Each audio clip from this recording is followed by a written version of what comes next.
Ilhéus, 1845. O ar que se respira aqui tem um cheiro doce, quase enjoativo, de cacau fermentando ao sol. É o cheiro do dinheiro, do poder, da riqueza que brota da terra vermelha. Mas por baixo dessa doçura há outro cheiro, o cheiro de suor, de medo e de pólvora. Cada engenho é um reino, e cada reino tem um rei, o coronel. Mas o rei não suja as mãos. Para isso, ele tem seu braço direito, seu cão de guarda, o feitor. O homem cuja autoridade é medida pela força de seu chicote e pelo silêncio que ele impõe. Mas neste engenho em particular, a ordem começou a ruir. E a causa não era uma revolta nem uma praga. Era um enigma de 3 corpos e uma só sombra, que o feitor olhava, mas não conseguia decifrar. O cheiro de cacau e problema. Vamos mergulhar nesta atmosfera. O engenho é um universo fechado, um sistema que depende de uma ordem brutal e inquestionável.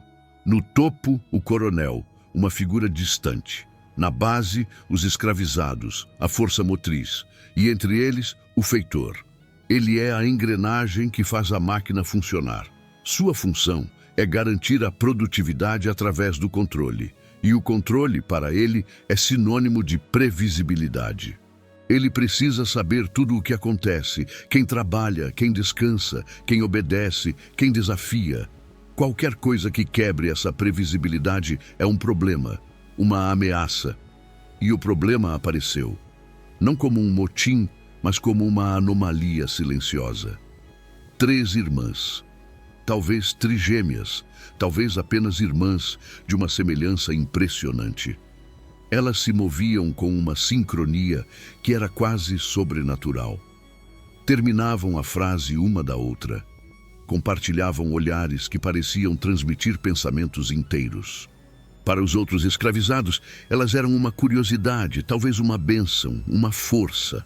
Mas para o feitor, elas eram uma falha no sistema. Ele não conseguia distingui-las.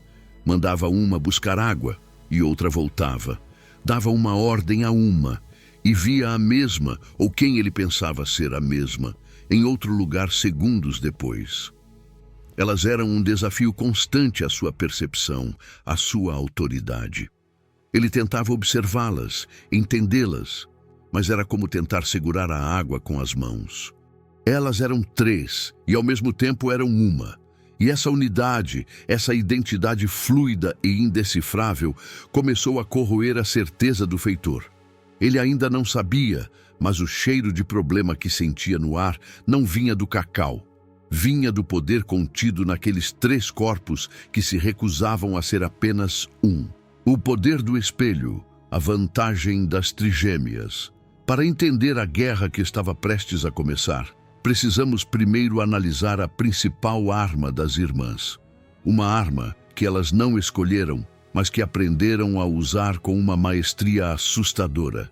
A sua identidade tripla. O fato de serem idênticas não era apenas uma curiosidade genética. Era uma vantagem estratégica fundamental. Elas eram um espelho vivo, uma ilusão de ótica que quebrava a ferramenta mais básica do controle, a individualização. Pense no sistema escravocrata. Ele funciona separando as pessoas, dando-lhes nomes que não são seus, tratando cada corpo como uma unidade de trabalho distinta e controlável. O feitor precisa saber quem é quem para punir, para recompensar, para manter a ordem. Mas como você controla 3 corpos que parecem ser um só? Como você pune uma se não tem certeza de qual delas cometeu a falta? A semelhança delas era uma falha na matriz do sistema. Elas perceberam isso.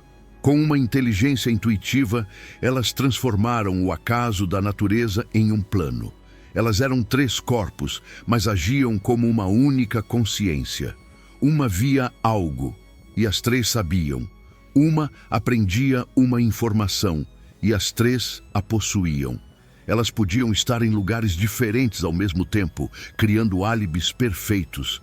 Podiam trocar de tarefas, cobrindo uma o cansaço da outra. E o mais importante, podiam se comunicar sem palavras. com um simples olhar, um gesto, uma sincronia que para os outros parecia bruxaria, mas que para elas era apenas a linguagem da união. Essa identidade compartilhada lhes dava um poder que nenhum outro escravizado possuía. O poder da onipresença, o poder da confusão. Elas eram um enigma para o feitor, um quebra-cabeça que ele não conseguia resolver. E essa incapacidade de entendê-las, de individualizá-las, era o primeiro passo para minar a autoridade dele. Antes mesmo de qualquer ato de sedução ou de desafio, a simples existência delas como um nós em um mundo de eus já era um ato de rebelião. Elas eram um espelho que não refletia apenas uma imagem, mas três. E um homem que olha para um espelho e não consegue entender o que vê, começa, lentamente, a duvidar de sua própria mente. O alvo. A anatomia da mente do feitor. Para que uma ofensiva seja bem-sucedida, não basta conhecer a própria arma. É preciso conhecer a fraqueza do inimigo. E as três irmãs, com uma percepção aguçada, fizeram um diagnóstico preciso da mente do feitor. Elas entenderam que por trás da fachada de brutalidade havia um homem. E todo homem tem suas rachaduras. O feitor não era o coronel. Ele não possuía a riqueza nem o status. Ele era um funcionário. Um homem de posição intermediária, preso entre dois mundos. Era branco, o que lhe dava poder sobre os negros, mas era pobre, o que o tornava submisso ao seu patrão. Seu poder não era inato, era uma função, um cargo, e sua autoridade dependia inteiramente de sua capacidade de manter a ordem e a produtividade. Qualquer sinal de que ele estava perdendo o controle era uma ameaça direta ao seu sustento, à sua própria identidade. Além disso, a vida de um feitor era, em geral, uma vida de uma profunda solidão. Ele vivia no engenho, mas não pertencia nem à casa grande, onde era visto como um empregado grosseiro, nem à senzala, onde era visto como o carrasco. Ele era um homem isolado, cuja única forma de interação social era através da ordem e da violência. Um homem que provavelmente não tinha uma família, uma esposa, uma fonte de afeto ou de intimidade. Sua vida era um deserto emocional. E é aqui que as irmãs encontraram a sua principal vulnerabilidade: o desejo. Um desejo reprimido, bruto, que não tinha para onde ir. Um desejo que, em sua solidão, se tornava uma fome. Elas perceberam que o poder dele era puramente externo, baseado no medo que ele inspirava. Mas por dentro, ele era frágil. Frágil em sua necessidade de provar sua autoridade. Frágil em sua solidão. E, acima de tudo, frágil em sua fome de algo que seu poder não podia comprar: a atenção, o interesse, o desejo de uma mulher. As irmãs não planejaram atacar o feitor. Elas planejaram atacar o homem. Elas não miraram no chicote em sua mão. Miraram no vazio em seu peito e sabiam que, se conseguissem preencher aquele vazio com a isca certa, ele se esqueceria do chicote, do controle e de tudo o mais. A primeira manobra: o olhar sincronizado. A Guerra das Três Marias não começou com uma confrontação. Começou com a mais sutil e poderosa das armas humanas: o olhar. Elas não precisaram de palavras. Elas iniciaram sua ofensiva psicológica usando apenas os olhos, em uma coreografia silenciosa e perfeitamente executada, projetada para desestabilizar a mente do feitor. Imagine a cena. O feitor caminha pelo terreiro, supervisionando o trabalho, sua presença inspirando o medo de sempre. De repente, ele sente um olhar sobre si. Ele se vira e vê uma das irmãs, parada a uma certa distância, olhando diretamente para ele.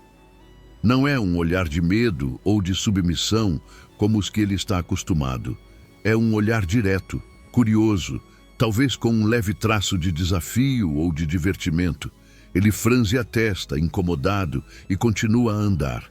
Minutos depois, em outra parte do engenho, ele sente novamente.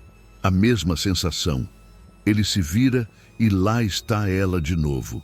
Ou pelo menos ele pensa que é ela, a mesma mulher, com o mesmo olhar enigmático. Como ela chegou ali tão rápido? Ele balança a cabeça, confuso, e tenta ignorar, mas o padrão se repete. Durante todo o dia, em momentos inesperados, uma das irmãs aparece em seu campo de visão, sempre com aquele mesmo olhar indecifrável. A manobra se torna ainda mais poderosa quando elas agem juntas. Ele está dando uma ordem, e as três, trabalhando próximas, param por um instante e o encaram, ao mesmo tempo. Um olhar sincronizado, que dura apenas um segundo, antes de voltarem ao trabalho como se nada tivesse acontecido. O que foi aquilo? Foi uma coincidência? Foi um ato deliberado? Elas estão zombando dele?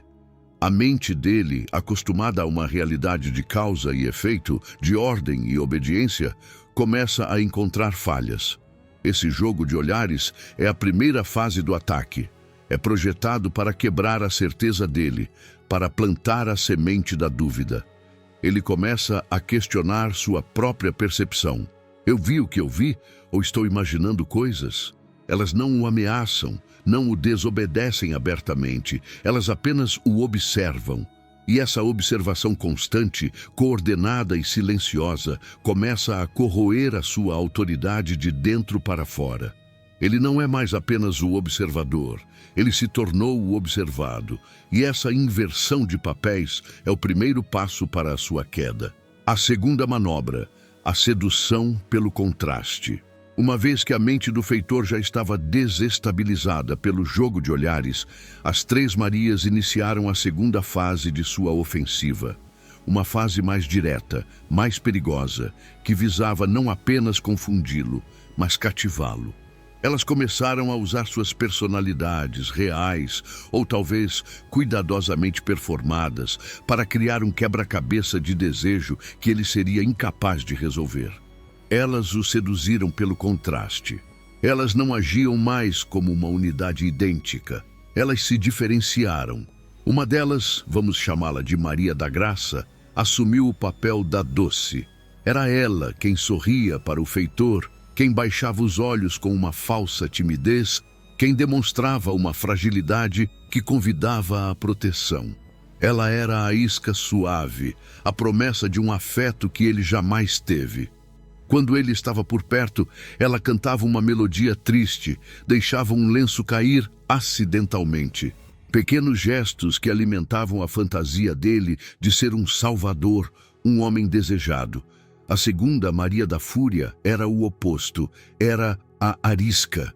Tinha o olhar desafiador, a resposta atrevida na ponta da língua. Ela o confrontava com uma coragem que nenhuma outra escravizada ousaria ter. Ela não o seduzia com doçura, mas com fogo. E para um homem acostumado à submissão, essa faísca de rebeldia era excitante, um desafio à sua masculinidade. Ele sentia a raiva dela, mas uma raiva que se misturava perigosamente com a atração. Ele queria domá-la, e esse desejo de dominação era uma forma de sedução. A terceira, Maria do Silêncio, era um mistério. Ela não oferecia nem doçura, nem desafio. Ela oferecia o enigma. Era a que o observava de longe, com uma expressão indecifrável, como se conhecesse um segredo sobre ele. Ela era a personificação da lenda, a figura quase sobrenatural que parecia ler sua mente. Ela não fazia nada para atraí-lo, e era exatamente essa indiferença que o enlouquecia. Ele queria saber o que ela pensava, queria decifrar seu silêncio, doce, arisca e misteriosa. As três faces do desejo. O feitor era bombardeado por esses estímulos contraditórios. Em um momento, era atraído pela promessa de carinho de uma.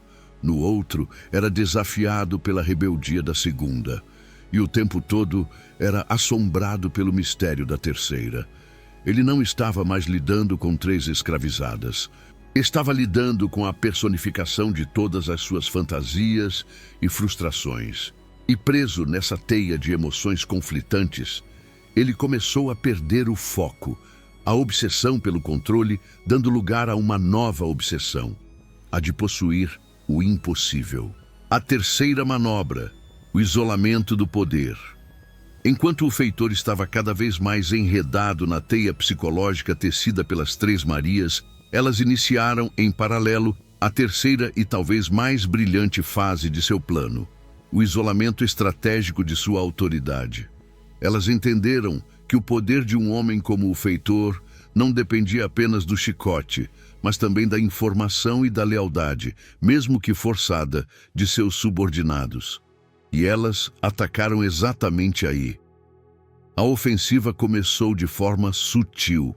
Usando o charme da doce ou a influência da arisca, elas começaram a construir pequenas pontes com outros homens do engenho.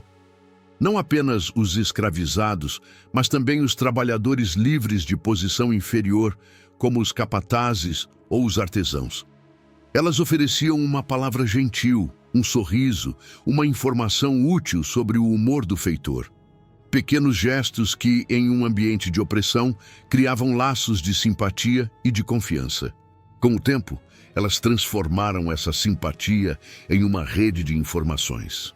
Elas sabiam, antes do feitor, qual parte da colheita estava com problemas, qual animal havia adoecido, qual escravizado planejava uma fuga. E elas usavam essa informação de forma magistral. Às vezes, alertavam o feitor sobre um problema, fazendo-se parecerem úteis e leais, ganhando sua confiança. Em outras ocasiões, elas escondiam a informação, deixando que ele fosse pego de surpresa e parecesse incompetente aos olhos do coronel. O passo seguinte foi ainda mais ousado. Elas começaram a espalhar boatos, a semear a discórdia. Um comentário casual aqui, uma insinuação ali. Ouvi dizer que o feitor desconfia de você, diziam a um capataz. O feitor disse ao coronel que o trabalho de vocês está lento, sussurravam a outro grupo.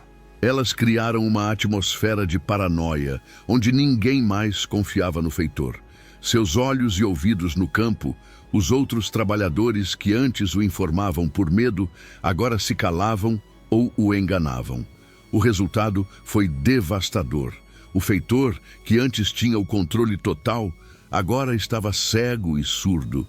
Ele se tornou uma ilha, um homem que só podia confiar naquilo que via com os próprios olhos. E como já sabemos, ele já não podia mais confiar nem em sua própria percepção. Isolado, sem aliados e emocionalmente dependente das três mulheres que orquestravam sua queda, ele estava completamente vulnerável. Elas não apenas o seduziram, elas desmantelaram metodicamente toda a sua estrutura de poder, deixando-o sozinho, confuso e à mercê delas. O jogo da identidade. Qual de nós você viu? Este é o clímax da guerra psicológica, o momento em que as Três Marias usam sua arma mais poderosa, a identidade tripla, para dar o golpe final na sanidade do feitor. A manobra é simples em sua execução, mas devastadora em seu impacto. É um ato de puro teatro, projetado para fazer o homem que se orgulhava de seu controle duvidar de sua própria mente. A cena se desenrola em uma noite. O feitor, já obcecado, passa a vigiar as irmãs. Ele vê uma delas, talvez a arisca, Maria da Fúria, saindo da senzala e indo em direção a uma área proibida do engenho. Talvez o armazém de ferramentas ou o depósito de cachaça. Para ele, é a oportunidade perfeita. Ele finalmente a pegou em flagrante. Um ato claro de desobediência que ele pode punir, reafirmando sua autoridade. Ele a segue, o coração batendo com uma mistura de raiva e de excitação. Ele a encurrala no local. "Eu te peguei", ele diz, triunfante. "O que você está fazendo aqui?" A mulher o encara com seu olhar desafiador de sempre, mas antes que ela possa responder, uma voz vem da escuridão atrás dele. "Falando conosco?"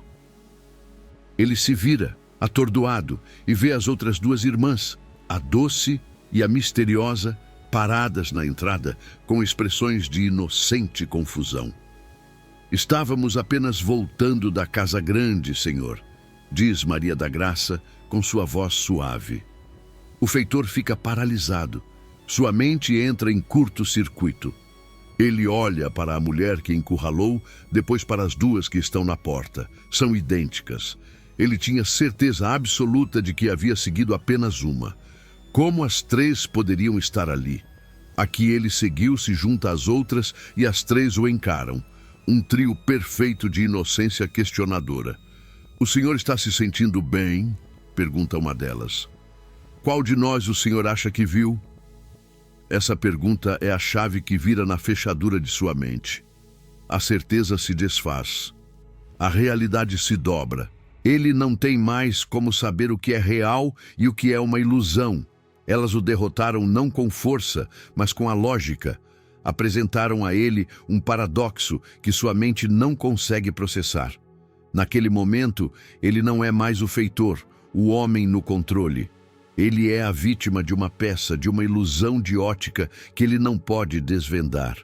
Ele olha para os três rostos idênticos e pela primeira vez sente o verdadeiro significado do medo. O medo de não saber mais em quem ou no que acreditar, especialmente em si mesmo. A inversão do controle. O feitor que pede, não manda. Após o cheque-mate psicológico no armazém, algo fundamental se quebra dentro do feitor. A sua autoridade, que já vinha sendo corroída, agora se dissolve por completo. O homem que definia sua existência pelo ato de mandar, de controlar, de impor sua vontade, perde a ferramenta mais essencial para isso: a sua própria certeza. E nesse vácuo de poder, uma nova dinâmica, bizarra e impensável, começa a se formar. Ele para de dar ordens às Três Marias. Como poderia? Ele não sabe mais para quem está falando, nem se sua percepção da realidade é confiável. Ameaçá-las ou puni-las se torna inútil. Elas se tornaram imunes à sua autoridade, protegidas por um escudo de confusão que ele mesmo não consegue penetrar. O chicote, antes o símbolo de seu poder, agora parece um objeto ridículo em sua mão. E então a inversão se completa. O desejo, a obsessão que elas plantaram nele, agora floresce sem controle. Como ele não pode mais obtê-las pela força, ele tenta o único caminho que lhe resta: a súplica. O feitor que mandava agora pede. Ele começa a oferecer privilégios, tentando comprar a atenção delas. Uma porção extra de comida para uma tarefa mais leve para outra. Ele tenta negociar, barganhar, buscando um momento a sós, uma palavra, um sorriso que seja apenas para ele. Ele se torna uma figura patética. Persegue-as pelo engenho, não mais como um supervisor, mas como um amante rejeitado. Ele tenta decifrar qual delas é a doce, na esperança de receber um pouco de afeto. Tenta provocar a arisca, na esperança de receber qualquer tipo de atenção, mesmo que fosse a raiva. E busca o olhar da misteriosa, na esperança de encontrar alguma resposta para a sua confusão. Ele não é mais o centro de poder do engenho. Elas são. A cena se inverteu completamente. As três irmãs, antes as mais baixas na hierarquia, agora ditam o ritmo emocional do lugar. Elas decidem quando lhe dar atenção, quando ignorá-lo, quando confundi-lo ainda mais. Elas o controlam. E o fazem não por medo, mas porque ele se tornou dependente delas para sua própria validação emocional e para tentar entender a realidade que lhe escapa. O controlador se tornou o controlado, o caçador se tornou o cativo. E sua queda não foi causada por uma rebelião armada, mas pela maestria com que três mulheres o fizeram se apaixonar por sua própria loucura. O escândalo e a queda do feitor. A situação no engenho havia se tornado insustentável. A obsessão do feitor pelas Três Marias consumia todo o seu tempo e energia. A produtividade do engenho, que era sua principal responsabilidade, começou a despencar. As ordens eram confusas, as punições eram erráticas e a atmosfera era de caos. O homem que deveria ser o pilar da ordem havia se tornado o epicentro da desordem. E isso, inevitavelmente, chamou a atenção do único homem que ele realmente temia: o coronel. O coronel não era um homem que tolerava a ineficiência. Ele começou a notar a queda na produção de cacau, a ouvir os sussurros sobre o comportamento estranho de seu capataz. Ele o convocou para uma reunião exigindo explicações. E nesse momento, o feitor se viu em uma armadilha perfeita, uma armadilha que as irmãs haviam construído para ele. Como ele poderia explicar a situação? Se contasse a verdade, estaria admitindo sua própria incompetência. Estaria dizendo ao seu patrão: eu perdi o controle do engenho porque fui manipulado e seduzido por 3 mulheres escravizadas. Seria o fim de sua carreira, uma humilhação da qual ele jamais se recuperaria. Ele seria o motivo de chacota em toda a região. Se ele mentisse, inventando desculpas sobre doenças ou problemas na colheita, suas mentiras seriam facilmente desmascaradas. O coronel tinha outros olhos e ouvidos, e a verdade, ou pelo menos parte dela, acabaria vindo à tona.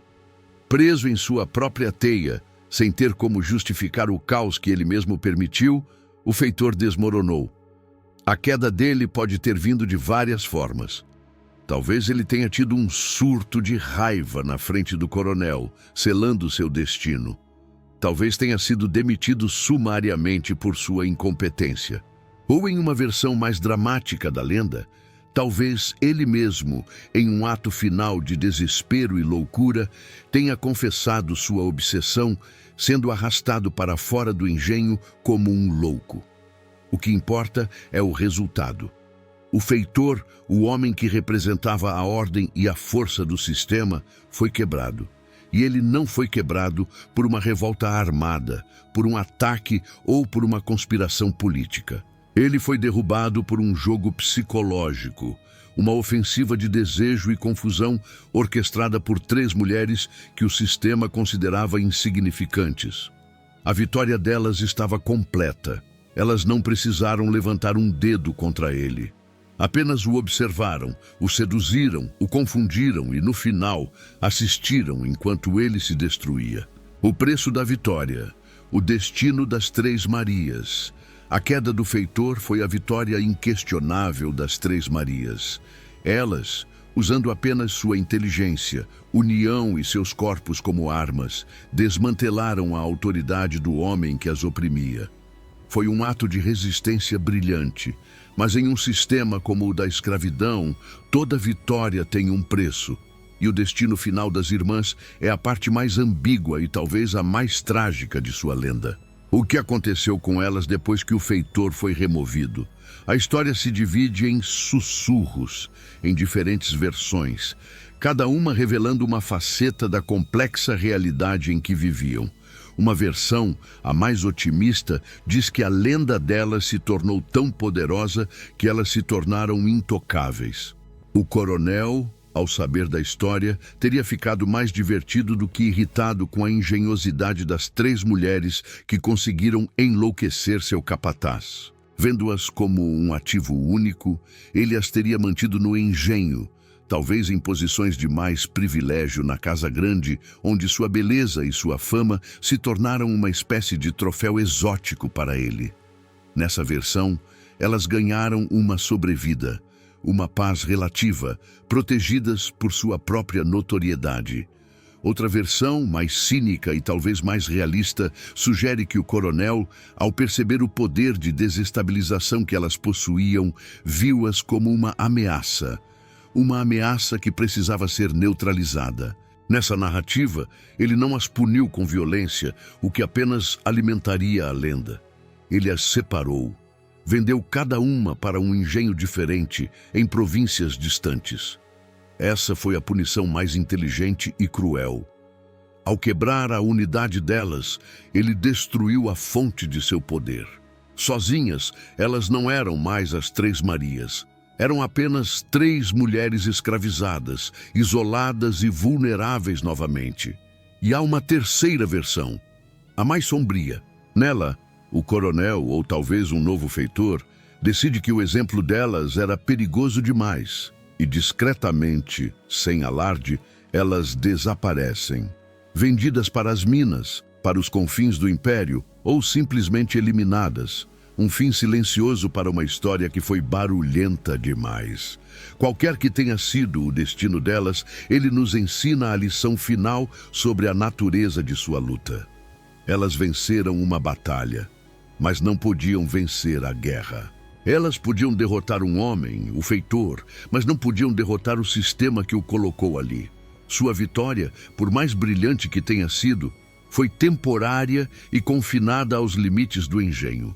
Elas eram e continuaram sendo prisioneiras. E o preço de sua audácia, no final, foi pago dentro dos muros da mesma prisão que elas, por um breve e glorioso momento, aprenderam a controlar. A lenda que permanece nas estrelas. E assim, a história das Três Marias se fecha. Uma história de poder, desejo e uma resistência travada em um campo de batalha invisível. A mente humana. Elas podem ter sido separadas, podem ter desaparecido. Mas o que elas fizeram ecoou muito além dos limites do engenho. A história delas se desprendeu de seus corpos e se tornou uma lenda. E como toda lenda poderosa, ela sobreviveu porque nos ensina algo fundamental. A lição das Três Marias não é sobre sedução, é sobre poder e sobre a percepção de que o poder não é apenas aquilo que é visível, como a força e o dinheiro. Existe um poder invisível, um poder que reside na psicologia, na compreensão das fraquezas do outro, na capacidade de controlar a narrativa. Elas não tinham armas, não tinham terras, não tinham liberdade, mas elas tinham uma percepção aguçada da natureza humana e usaram esse conhecimento como a mais afiada das lâminas. Elas nos mostram que a resistência pode assumir as formas mais inesperadas. Não precisa ser um grito, um motim, uma revolução armada. Às vezes, a resistência mais eficaz é um sussurro, é um olhar sincronizado, é um jogo de espelhos que faz o opressor duvidar de sua própria sanidade. Elas nos ensinam a procurar por poder nos lugares mais improváveis, a encontrar nossas próprias vantagens de trigêmeas. Nossas próprias qualidades únicas que podem ser transformadas em ferramentas de libertação. É por isso que a lenda as batizou com o nome das estrelas. As Três Marias no céu, o cinturão de Órion, são um guia para os navegantes, um ponto de referência no meio da escuridão.